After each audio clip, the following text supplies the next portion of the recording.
I talked in my base building guide about push and pull systems and how much easier this game is than it looks at first glance. Somebody said they wanted me to make a video with layouts for each material, and this made me realize that this video is sorely needed, as I am not the only one who had wasted hours of their life playing this game incorrectly. I reckon I spent some 10 hours building and rebuilding my production chains for each material, then another 10 when I decided I wanted to be smart, building full production chains from start to finish for each material, and then trying to tie them all together only to birth a writhing, unholy mess of belts and splitters as if some incarnation of spaghetti monster. And when I finally realized that I was doing it all wrong and corrected myself, that's when I started to enjoy the game much more. So, without further ado, I present to you the ultimate layout of the base in StarRupture. The excavators here produce titanium ore, which goes to smelters. The smelters are all connected to one continuous rail and can send production to whichever fabricator currently needs it. Then the outputs of fabricators are connected to one combined rail again, make a turn here, and then the rail splits to connect to each furnace and fabricator that produce the next batch of materials. The rail doesn't terminate at the fabricators. Instead, it loops around and reconnects with all the fabricator outputs because some of the materials like titanium rods are needed in other manufacturing that isn't represented on this row. Now here I have depots for every titanium product just to create a buffer and have an easy access to a batch of products that might be needed in the recipe station. All of them are connected to rails that take them further to more advanced production, where they connect with the rails that send in wolfram products, cargo receivers from other bases that send in calcium products, and sulfuric acid and helium. All these rails then continue back and forth, creating everything from applicators, electronics and chemicals to hardening agents, batteries and supermagnets, and at the end of it there are depots, cargo shippers and orbital cargo launchers to take the materials and either send them to another place for further production, to the corporations, or just store them for you. You only ever have to change recipes when you unlock something new, and you never have to build and then deconstruct orbital cargo launchers or even whole production chains when you fulfilled an order and now nobody needs any more of that thing you are producing. The beauty of this layout is that it is flexible and can take any change as it weaves through production rows without ever throttling because there are shortcuts for materials to take on each corner. This layout simplifies your life immensely because you don't ever have to think about how to connect all the million rails that each produce different things, like I did before. Remember, the game uses pull system. Items are pulled from storage or production buildings when they are needed, and more than one type of material can travel on a rail. Now that you know how it works, let me guide you through the process of building it, and I invite you to watch until the end so that you don't make mistakes that I've already made and will share with you now. So first off, you want to build a big, relatively flat area to fit every possible building you can build now and will build in the future. I found this great place over here that has 5 titanium deposits, 3 wolfram deposits and 2 helium deposits, plus some sulfur not far from here. After placing down the core, you want to cover it all in platforms. Unfortunately, to get a big flat area, you often have to build pretty high up, so you have to use the tricks I showed in my base building guide. Click here to check it out. By the way, since I released it, I've also noticed that you can in fact freely build on top of supported platforms, so I'm not sure what sort of problem I ran into back then. And I've also discovered that if there's a package on the floor, you won't be able to build where it stands, and you'll get the error of the building being unstable. So if you can't figure out why you can't build, check if there's anything on the floor. Back to the build then. I've built all of these platforms while you were busy looking at my trash. I don't have a video for how I built wolfram production down here, but I could have probably aligned it better with the top floor. Though honestly I even like it this way, makes it clear where different models are. If you watched my base building guide, you already know that you should only concern yourself with the throughput of your rails and not with how much your buildings produce. Because if you're going to connect all your buildings to the same line, it doesn't matter if you have 2 or 10 smelters producing titanium bars if at the end of the day the fabricators are running at 100% uptime. But it does matter if your rail gets clogged because then nothing will reach where it has to go. So ideally, you want to have 1 smelter for each excavator of impure ore, 2 smelters for each excavator of regular ore, and 4 smelters for each excavator of pure ore. The first rail can handle either 2 impure ore excavators or 1 regular ore without being a bottleneck, and you need to have the second rail to fully utilize the pure ore excavator. Either way, I have space for rails and have no shortage of building materials, so I always default to the best rail I have access to. I do connect each extractor to the correct amount of smelters though. So that's 1 smelter for each impure and 2 smelters for the neutral. I did want to use the pure ore extractor as well. As you can see, I had already placed smelters for it here, but it wasn't working for me back then, so I dropped the idea. I later figured out that the core was only halfway touching it, which is why it was saying that it was working, but it wasn't producing any ore, so I included it later in the weirdest possible way because I had given up on it and hadn't prepared for any space. It worked out for me, but do take note that this is not my only titanium production. I still have the base near the orbital lander that makes stabilizers and sends them through orbital shipments. If you're starting fresh, you might want to dedicate all this space that we just created for titanium and send titanium, wolfram and helium products through cargo dispatchers to some other place where you don't have to think about space constraints. Next, you connect all the smelters to one rail and send them to fabricators. I hate how this connector looks, but you can use either these or the fork ones. I prefer to use forks. If you do decide to use these, remember that the direction of rails is determined by the starting point, so in the case of these connectors, building into it will make it receive materials, while building out of it will make it send materials on that line. I left this smelter connected directly to these 2 fabricators that I built after I unlocked pure ore extractor, just because there was space, and I also wanted to show you that you can connect 2 fabricators per 1 smelter.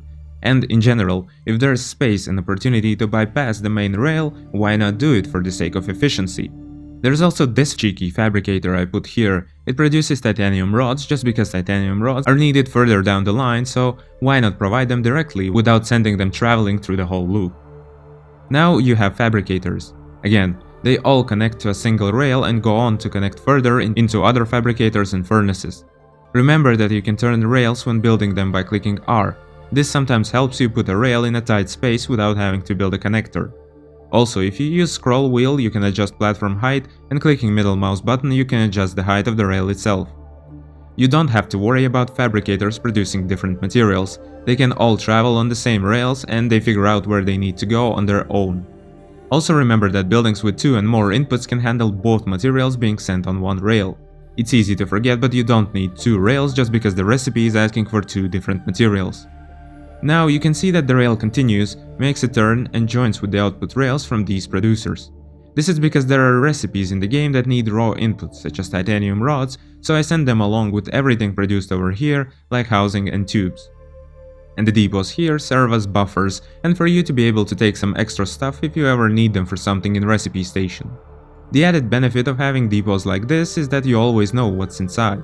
Before I had depots here, I of course had orbital cargo launchers to send titanium products to the corporations. I will now clear the stocks of production buildings just so you can see that it runs without hiccups even at full capacity. As you can see, there is no downtime anywhere and everything is running smoothly with 5 smelters and 10 fabricators. Still, this is a stress test. Very often you will see some buildings idling just because there is no demand. If you build a titanium factory base like this, I can assure you that you won't be wasting any meaningful production potential at all. I must add that this is a build optimized for titanium. You should not connect other raw ores to the same loop. Have other, separate loops going for other raw materials such as calcium and wolfram, and then connect them to production chains that call for it. Think of it as a modular build. One module for titanium, one module for wolfram, another one for calcium, and then more separate modules for production. So I take my rails with titanium products and drag them all to another production module. I have also opted for having long lines of 3 rails at a time, just in case I suddenly need to send more stuff than one rail can handle. It also looks nicer than just one rail. Remember that for your rails to be able to switch lanes, you need to build these forks and unite the rails at some point. Now, because these rails are so long, there's the added problem of depots not sending new batches of material until the rails clear from the previous batch. This applies only to the material that the depot or the factory building is responsible for, because they're waiting for the previously sent material to be taken and eaten by the factories. Still, I can mediate this by just adding a depot at the end of my rails, and then there will be no downtime for my buildings at the end of the line, because they're using up materials slower than depots can request. You can tell by the fact that all my depots are full. Now, in the previous video I said that the game is dumb-proof while I was looking at this part of my build. It's dumb-proof in the sense that even if you connect everything in the worst possible way, you will still be progressing, albeit slower. If you like to overthink, like I do, you'll be in for a rough time.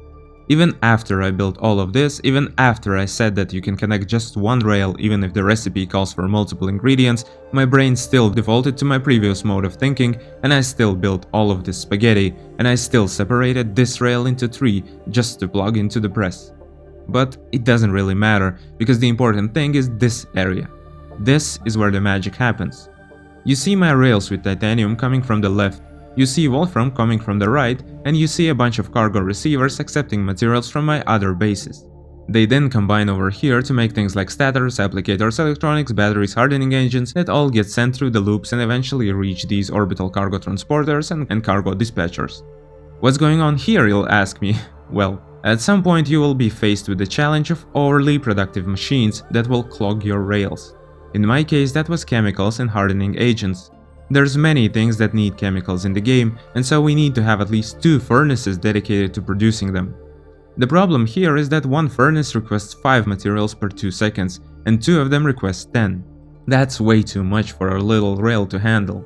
The second version of the rail, the best one I had access to, can only support 4 materials per second, but we need 5 to power 2 furnaces, so even if the rail was fully free from any other materials, it would still not be enough to power these 2 furnaces. So how do you deal with this issue? The solution is using dedicated cargo receivers for the most requested items to forego the need to use the rails completely. You put one in the middle of 2 furnaces, and the other materials can travel on rails and then connect with the main rail if you want them to. But since this is a mostly contained production that barely interacts with other chains, you can even make a separate module/island just for this chain, for chemicals and their derivatives, just so it doesn't look as messy as in my case, though I wouldn't exactly call it messy myself. Do note that you will need 2 cargo shippers because one with just one rail will get just as overwhelmed, you saw it. And don't forget to give names to your cargo receivers, by the way, so you know which one's which. Now, you see sulfuric acid moving freely, wolfram powder moving freely, and our loops running smoothly. Applicators are produced, hardening agents are produced, electronics are produced, batteries are produced, chemicals and supermagnets are produced, and there are no choke points that would impede our ability to move the end products to orbital cargo launchers and dispatchers and have them run at full capacity. This solution will work for Mega Press too, as those request similar or far lesser amounts of materials per second than producers of chemicals. As you can see, sometimes you have to do things a little differently. It's not a complete walk in the park. Of course, depending on your layout and the products you're producing, you may face other, different challenges, but I hope I've cleared out most of them for you. Also, when you launch a new production, your rails will fill because they'll be supplying the new building with lots of materials to fill them. This is fine, and once they've cleared, there should be no issue, unless of course the new product needs so many inputs that it overwhelms your rail, like it happens with chemicals. Another thing that you could do is make the production module narrower and taller so that there's more turns at which you can add shortcuts. If you run out of space like I soon will, consider this production module done and use cargo dispatchers to relocate production to some other place, and continue there, with just the materials that are actually needed. Before you fill your whole production module with buildings though, just build the cargo shippers at the very end and you won't have to move them around or do anything about them until the day you finally reach them with your buildings. Flexibility is the strength of this build, and I hope you get to enjoy it as much as I did and put the time that I helped you save to good use. For example, you could leave a comment about your experience with building in this game, share some neat trick you discovered when building this, or check out any of these videos that I wish more people watched. The world's your oyster. Have a good one.